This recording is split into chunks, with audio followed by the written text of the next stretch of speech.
Hello, అందరికీ నమస్కారం. నా ప్రేక్షకులందరికీ my dear friends, my dear masters, my dear colleagues, నన్ను జీవితం ఇచ్చిన నా తల్లిదండ్రులకి, మా భూమాతకి, విశ్వమాతకి, వాయుపుత్రం గాలికి, గంగమ్మ తల్లికి, నీళ్ళు పంచభూతాలకు, అగ్నిదేవుడికి అందరికీ నమస్కరిస్తూ, మనలో ఏమైనా తప్పుంటే మనం క్షమించుకొని దేవుని శ్రమిస్తాం. గురు బ్రహ్మ గురు విష్ణు గురుదేవో మహేశ్వర గురు సాక్షాత్ పరబ్రహ్మ తస్మై శ్రీ గురవే నమః. Thank you.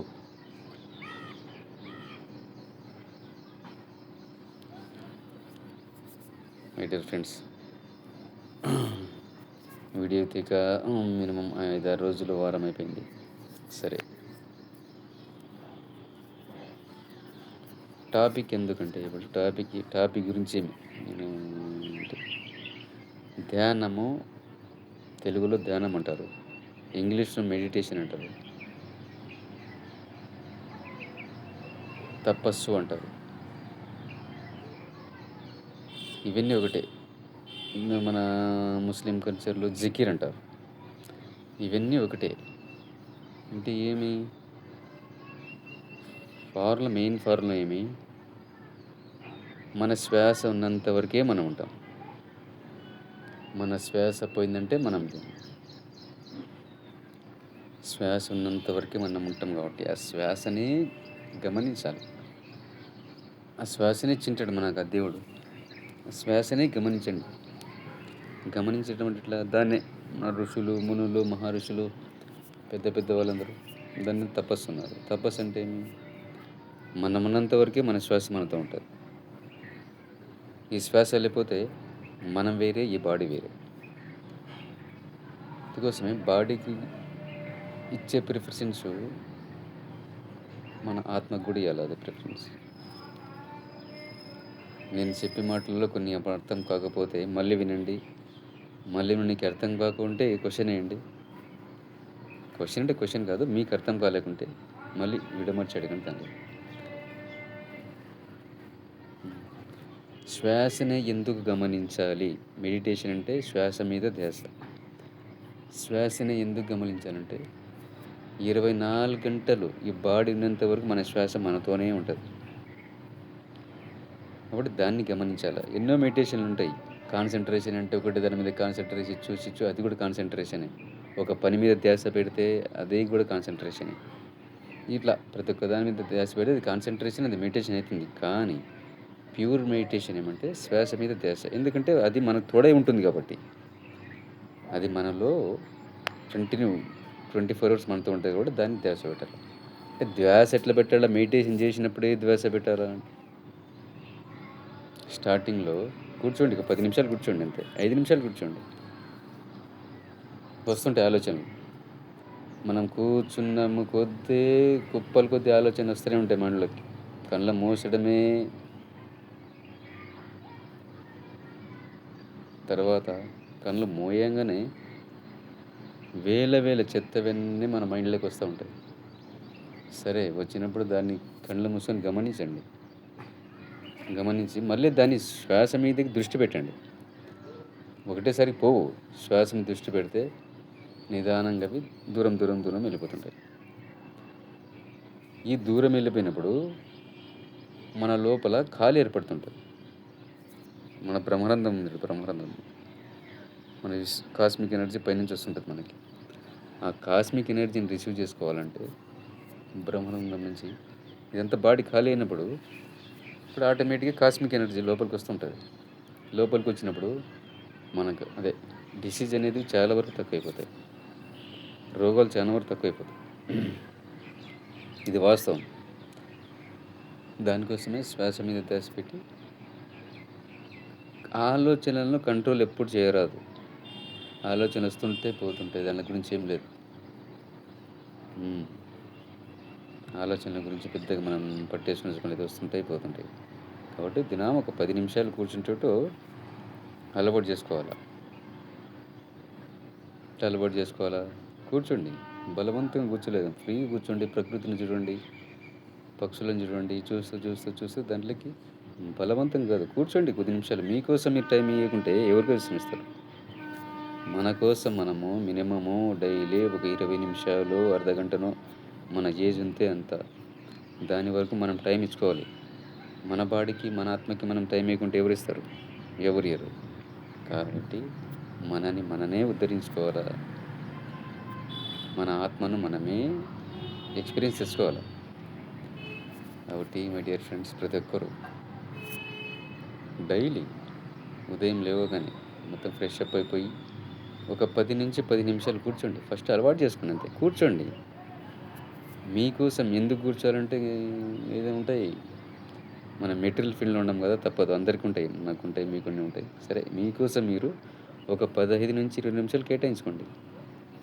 15-20 నిమిషాలు కేటాయించుకుంటే మీకు అది ఏమనేది మీలో మీకే తెలిసిపోతదంతా. ఏమనేది. ఒక రోజు, 2 రోజులు, 3 రోజులు కళ్ళు మూసుకోండి. కళ్ళు మూసుకుంటే లోపల ప్రపంచం వేరే ఉంటది. దానికి చేయాలంటే ప్రాక్టీస్ అనేది ఏం లేదు. దినం ఒక 10 నిమిషాలు కూర్చోండి. 10 నిమిషాలు కూర్చొని ఈజీగా కళ్ళు మూసుకొని ధ్యానం చేసేటట్టు చేయండి. దాని గురించి మన కోసమే. ఎందుకంటే మనకు చాలా వరకు జబ్బులనేవి తగ్గిపోతాయి. వాస్తవం ఇది. మెడిటేషన్ చేయడం వల్ల మనకు బ్లాక్స్ ఉంటాయి కదా లోపల బాడీలో. ఆ బ్లాక్స్ అన్నీ హీల్ అయిపోతాయి ఆటోమేటిక్‌గా. ఆ హీల్ అయినప్పుడు మనకి మైండ్ కూడా ప్రశాంతంగా ఉంటది. రోగాలు కూడా రావు, తక్కువుంటాయి. ఏదో చెప్తున్నామనే కాదు, ఎక్స్‌పీరియన్స్‌గా నేను చేశాను కాబట్టి మీకు చెప్తున్నాను అంతే, వేరేది కాదు. చేయండి మీరు కూడా. దినం 10 నిమిషాలు కూర్చోండి. ప్రశాంతమైన వాతావరణం కూర్చోండి. చెట్ల మీద కూర్చోండి. చెట్ల దగ్గర కూర్చోండి. మంచిగా ప్రకృతి మీద ఆస్వాదించుకుంటూ మెడిటేషన్ చేయండి. హ్మ్.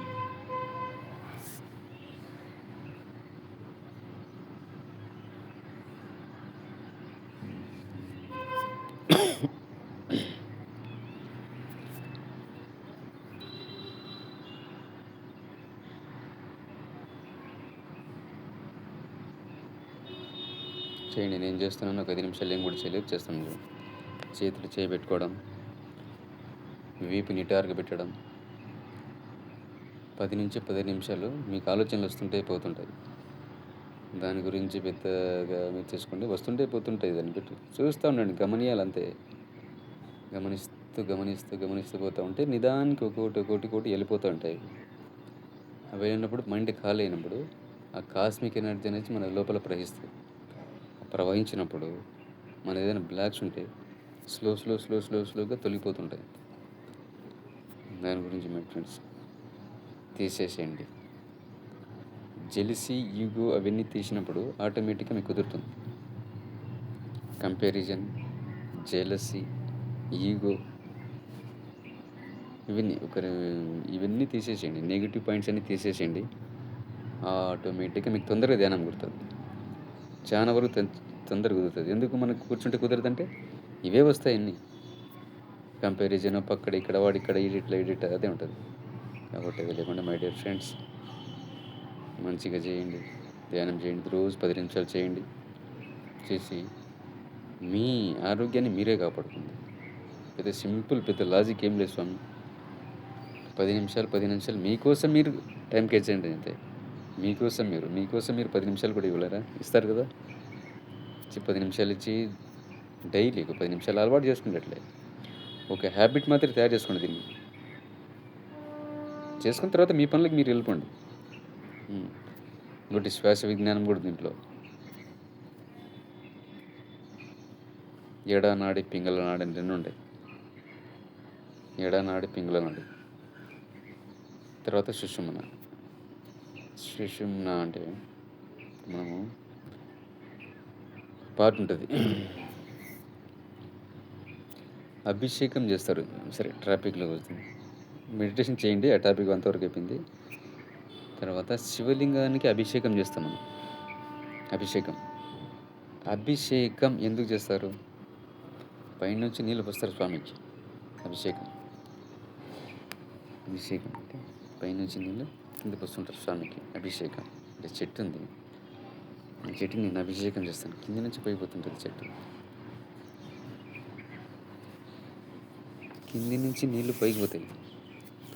పైన ఏస్తే మనం స్నానం చేస్తే కింది నుంచి కిందికి వెళ్ళిపోతాయి నీళ్ళన్నీ. మనం లింగాన్ని కూడా అభిషేకం చేసినప్పుడు కింది నుంచి కిందికి వెళ్ళిపోతాయి నీళ్ళు. అంటే దాని అర్థం ఏం స్వామి? మన అహంకారాన్ని మనం దించేసేయి. నీలో ప్రభువులని దించేసేయి. నీలో నెగెటివ్‌ని దించేసేయి. అభిషేకం అంటే దాని మీనింగ్ అది స్వామి. నాకు తెలిసినంత వరకు చెప్తున్నాను. అభిషేకం చాలా మంది చేస్తుంటారు కదా! శివలింగానికి చేసినట్టే శివలింగంకి అర్థం అది స్వామి. మీరు తప్పు తెలుసుకోవద్దండి. చాలా అభిషేకం అంటే ఇది. శివలింగానికి చేయండి. దేవుని తరపున మహాత్మలింగానికి అభిషేకం చేయండి.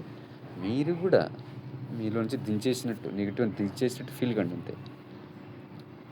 ఇది అభిషేకం గురించి ఇదే స్వామి. నాకు తెలిసినట్టు నేను చెప్తున్నాను. ఏమైనా తప్పుంటే క్షమించండి. అభిషేకం మీనింగ్ ఇది అని నేను అనుకుంటున్నాను.